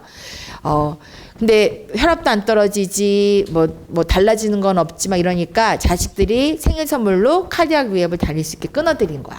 그러면서 운동화 사드리고 그러니까 이 할아버지가 기분이 좋아서 왔는데 이렇게 약물 리스트를 보니까 혈압 약을 여러 개 먹고 있는데도 혈압이 왜 이렇게 안 떨어지시까 했거든요. 어메이징한 거. 운동 시작하시고 나서 2주째 되는 날 제가 봤는데 혈압이 beautifully decrease 되어 있는 거 있죠. 항상 160 이상이었거든요. 뭐 160, 170대 약을 먹어도 왜 이러시지 할 정도로. 근데 운동 시작하면서 꾸준히 그리고 표정이 너무너무 밝아진 거야. 그리고 가족들까지 같이 와서 와이프하고 같이 와서 식이 상담. 왜? 음식 준비는 와이프가 해주잖아. 그리고 이런 건 같이 교육을 받아야 좋으니까 가족 중심으로 어프로치를 해요. 그런 생활 습관은. 그래서 같이 교육받고 그래서 먹는 것도 신경 쓰시고 이렇게 하니까 아웃컴이 훨씬 개선이 되더라고요. 예.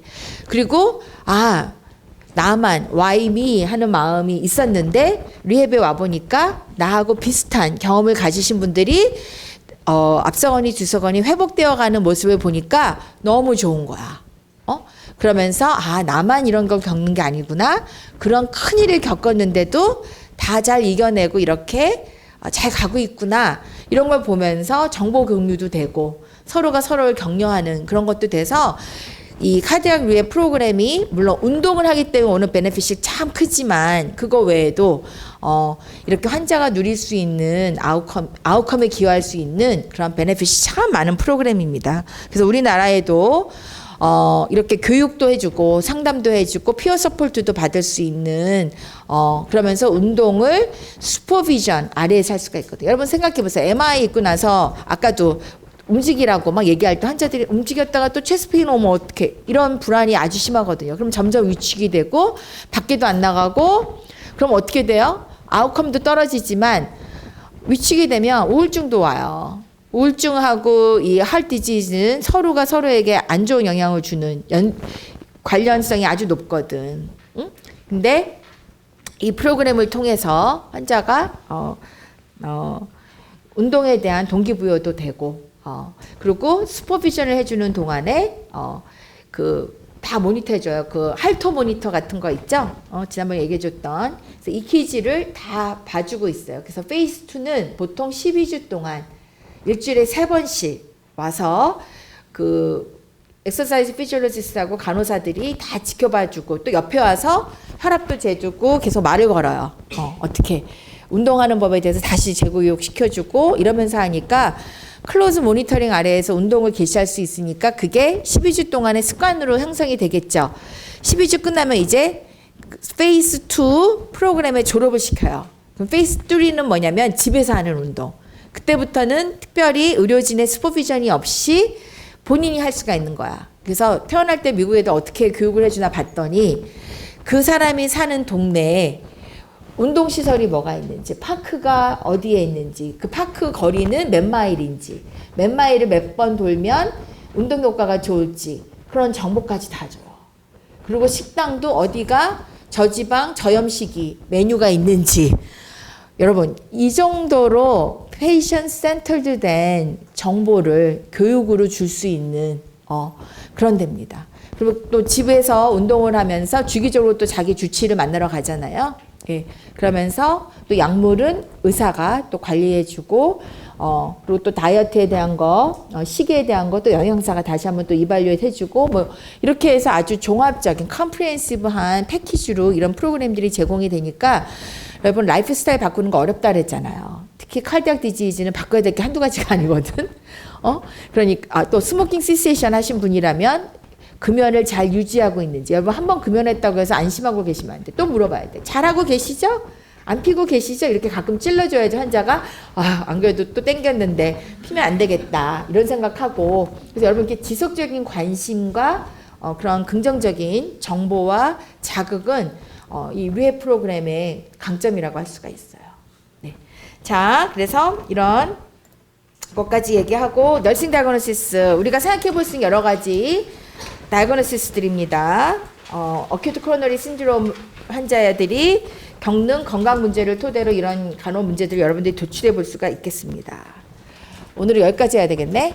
그러면 이번 중간고사 범위는 바로 어큐트 코로너리 신드롬까지 있겠습니다. 부정맥은 다음에 하는 걸로 할게요. 네, 수고하셨습니다.